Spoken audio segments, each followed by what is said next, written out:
All right, so let's go ahead and get started here. My name is Rich Procida. I'm the founder of the Truth and Democracy Coalition. And what I want to do now, we're going to have a presentation by Professor Joseph Dowd on philosophical therapy for political activists. And but first, I want to tell you a little bit about the Truth and Democracy Coalition, and then tell you about some of our upcoming events.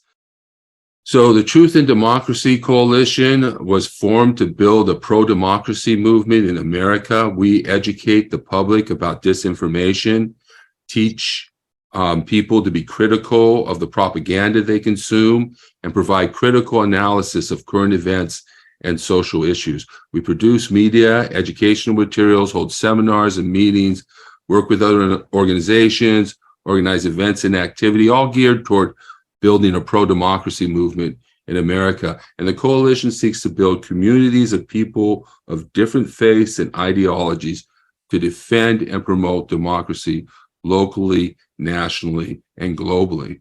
We're going to have our first January 6th Remembrance Event Planning Committee meeting. We put an annual event on here in Whittier, California, in which we raise awareness about what happened on Jan 6, 2021.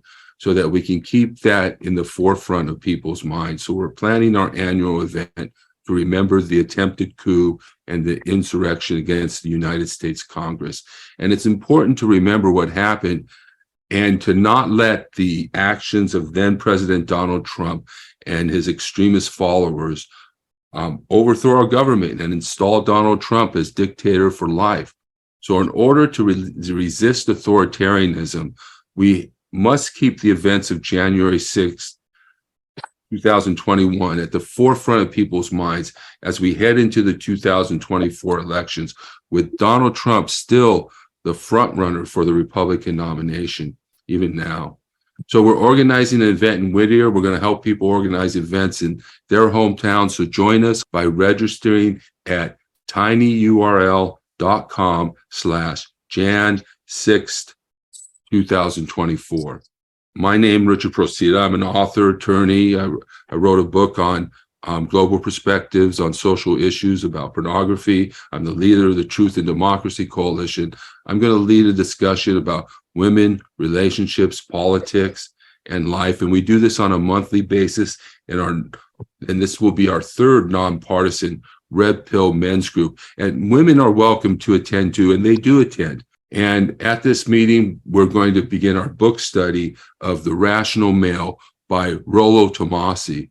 And we're beginning with the first section of the book, the basics. So to register for that, go to tinyurl.com/redpillmen. And then check out our discussion about what's wrong with men, or part one of that discussion at least.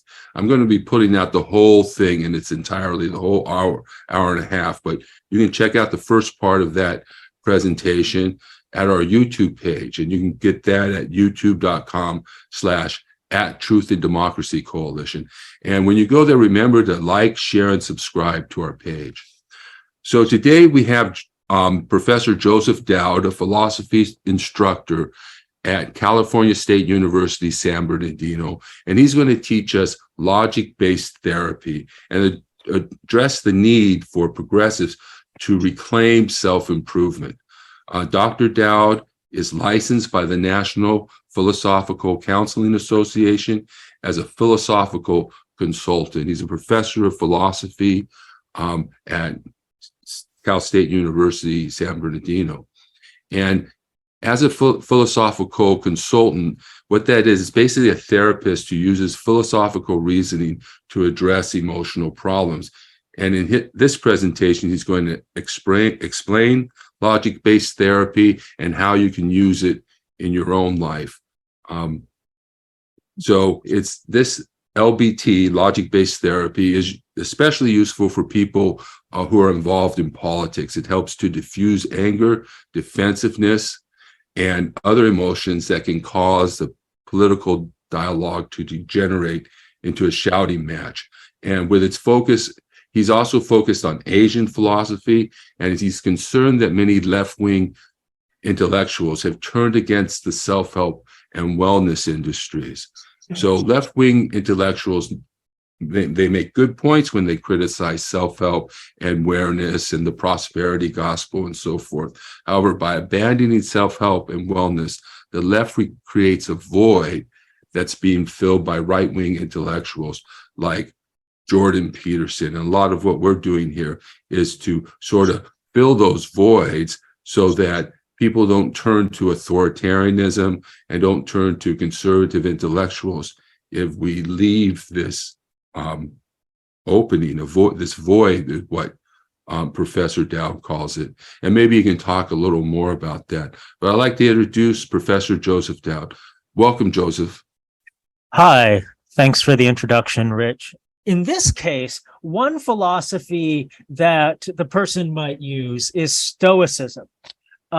Because remember, they were demanding perfection. They thought, well, if I'm not perfect, then I must be worthless. And one way to counteract demanding perfection is an ancient Greek and Roman philosophy called Stoicism. Stoicism focuses on separating what you can control from what you can't. And then the idea is to only worry about or only focus on the things you can control. So, for example, if you're playing a game, don't worry about whether you'll win. Just worry about what you can control, which is the effort that you put in. And as long as you do your best, as long as you put in the effort, you should feel good about yourself. Okay, so that's the idea behind Stoicism. Focus only on the things you can control and don't worry about everything else. This can help you stop demanding that everything be perfect. Okay. Now, some possible plans to put this into action is to read about Stoicism. Actually, Stoicism has become kind of trendy in recent years. Like there are popular books about Stoicism, like self-help books about Stoicism. Another way is obviously to practice separating what you can control from what you can't. So in your mind, right? Think about, okay, what are the things that I actually can control and what are the things I can't? Another thing you could do is a fear setting exercise. That's where you kind of make a list. Like, let's say you're trying to make a decision about whether to do something and you're a little nervous. You weren't sure whether you want to do it. Well, make a list of, if I do this, what are all the bad things that might happen? And if I don't do this, what are all the bad things that might happen? And then you look at the lists and based on that, you can figure out, like what might go wrong and what is within your control, what you might be able to do if things go wrong. And that can help you be in a better position to make a decision. Okay. Now, I should note that you can sometimes skip steps 2 and 4. Okay, so actually, let me go back for just a moment. So sometimes you don't actually have to identify a fallacy or identify a guiding virtue. Sometimes it'll work perfectly fine without doing that. So here's an example. And this is actually an example from a former client of mine. This client often beat himself up because of bad things that he'd done in the past. He would often guilt trip himself. And even though it had been years since he'd done those things, he would still beat himself up. Right? And when I talked to him, he basically said that he beat himself up because he almost felt like he deserved to beat himself up. He deserved to suffer because of those things he'd done. And so in this case, the object of his guilt was that he did bad things, and the reaction was thinking that he deserves to suffer. Okay, so the rule in this case would be, if I did bad things, then I deserve to suffer forever. Because remember, he kept beating himself up forever, right? the report was I did bad things, and the conclusion is therefore I deserve to suffer forever. Now, we could identify a fallacy in that reasoning, but we don't really have to. We could just refute a faulty step in the reasoning. For example, we could refute the rule. The rule says, if I did bad things, then I deserve to suffer forever. And when I was talking to him, I said, okay, suppose that someone commits a crime. Like, let's say they steal something. Do you want that person to be punished forever? Like for all eternity? And he said, no. And I said, why not? And he said, well, because the punishment should fit the crime, right? So in other words, the punishment should be proportional to the crime.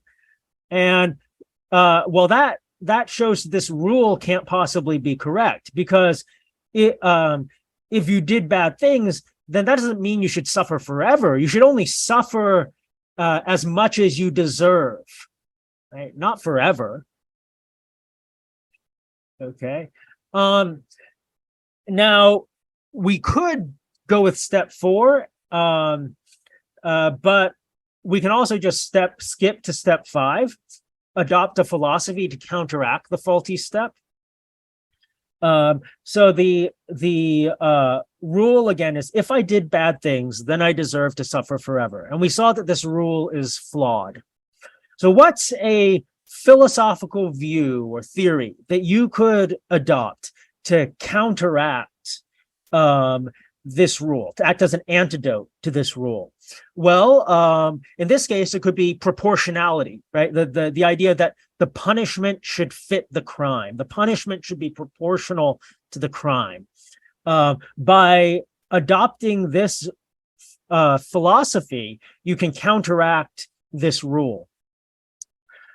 Okay, so the idea is that whenever you find yourself thinking, whenever you find yourself, beating yourself up over things you did in the past, you want to ask yourself, okay, have I already suffered enough?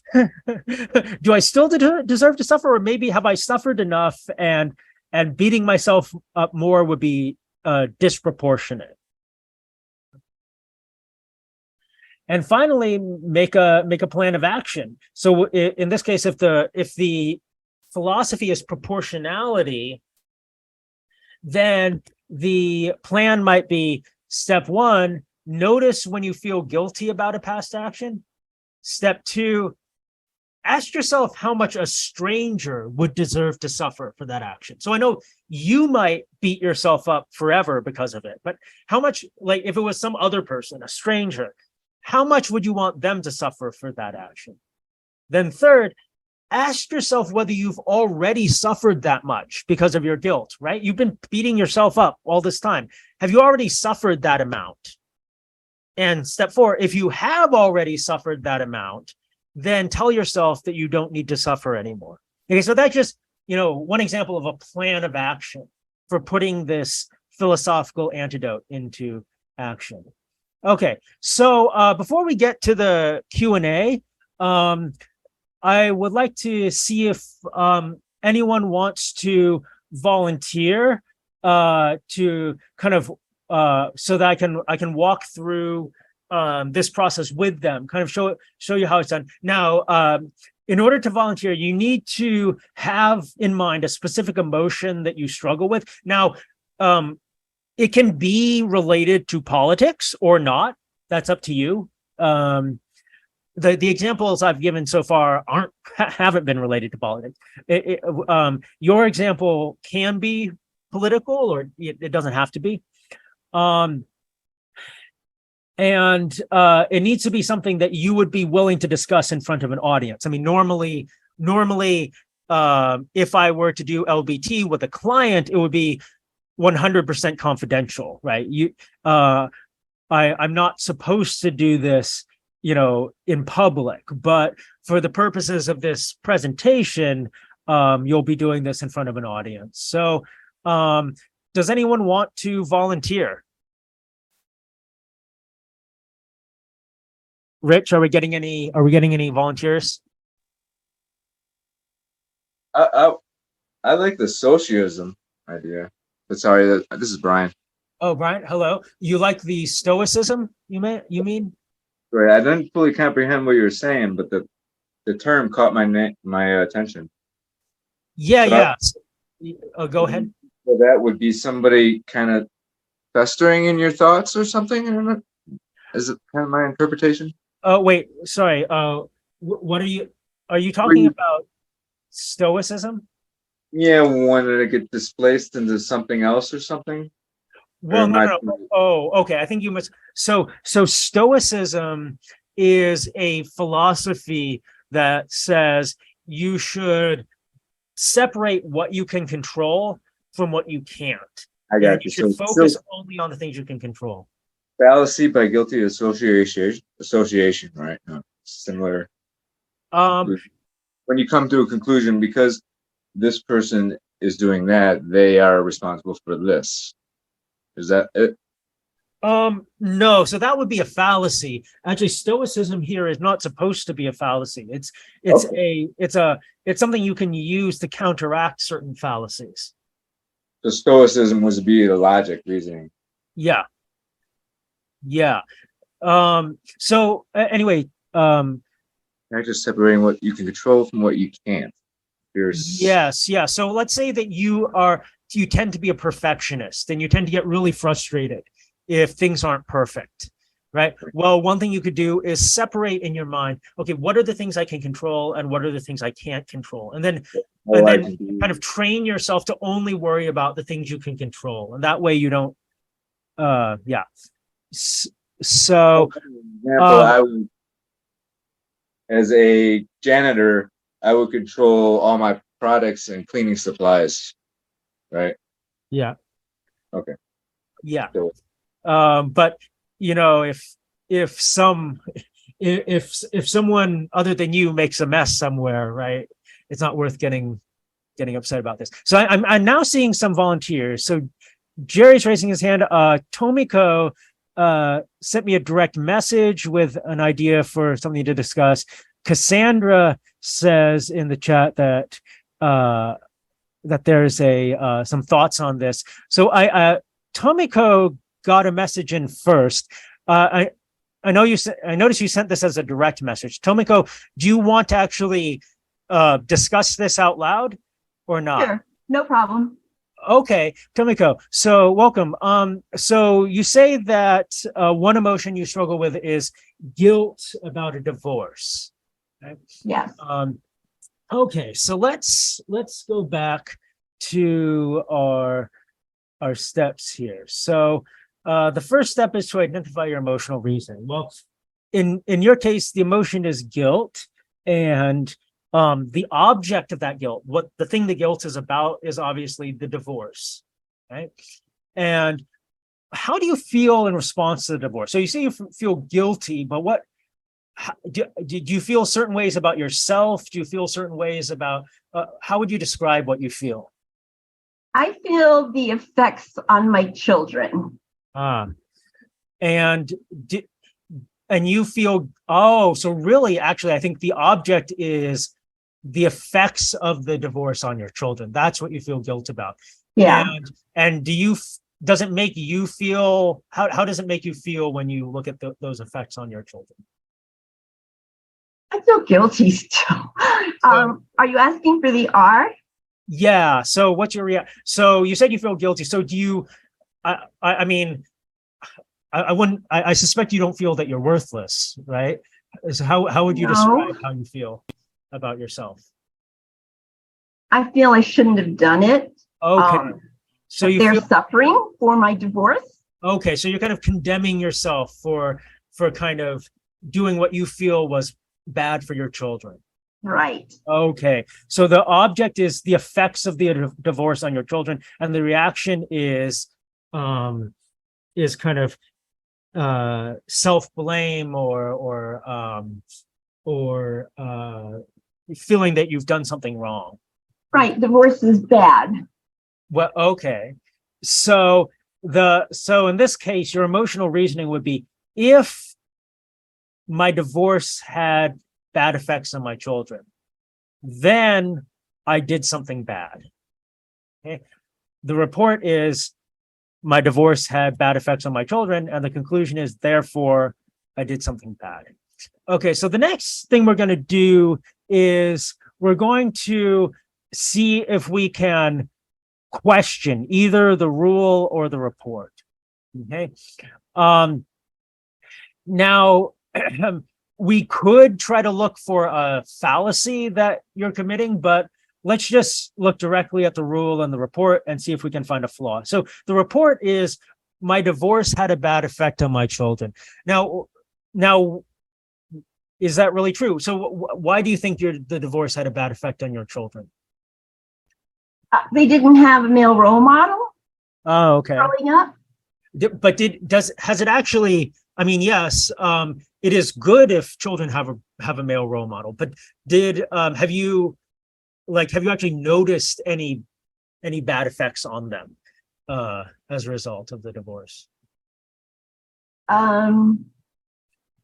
Like, did they end up having any behavioral problems or any? Yes. Yes, two of them did. One of them did not, because she was only 2 years old when we divorced. So two of them had a bad result. One was extreme anger, and the other one was acting out. Okay. Did they tell you that it was because of the divorce? They didn't tell me that. No, I reasoned that. I gave the anger, I ascribed it to the divorce, and the acting out, I ascribed to the divorce. Okay. Well,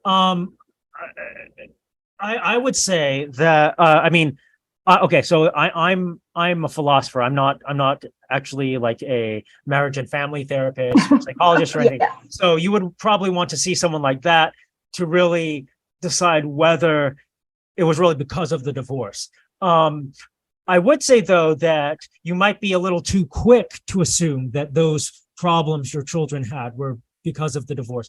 I grew up with a very stable, pretty happy two-parent household. But I had massive depression throughout a lot of my youth. And so, as scientists sometimes say, post hoc ergo propter hoc is a fallacy. So in other words, just because one thing happens after another doesn't mean that the first caused the second, right? So just because your children had emotional issues after a divorce doesn't mean the divorce caused it, right? Plenty of people can have emotional problems without their parents getting divorced.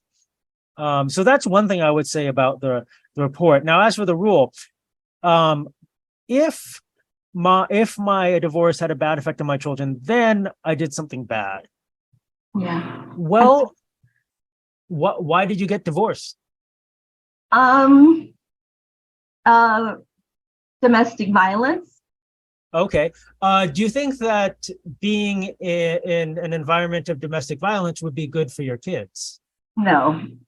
Okay, so there's obviously a problem with this rule because you're saying if the divorce had a negative effect, then I did something bad. But who knows? I mean, it's quite possible that not getting the divorce would have had an even bigger negative effect, right? Sure. So especially if there was domestic violence in the picture. So I'd say it doesn't really make sense to that rule doesn't really make sense. Would you agree with me?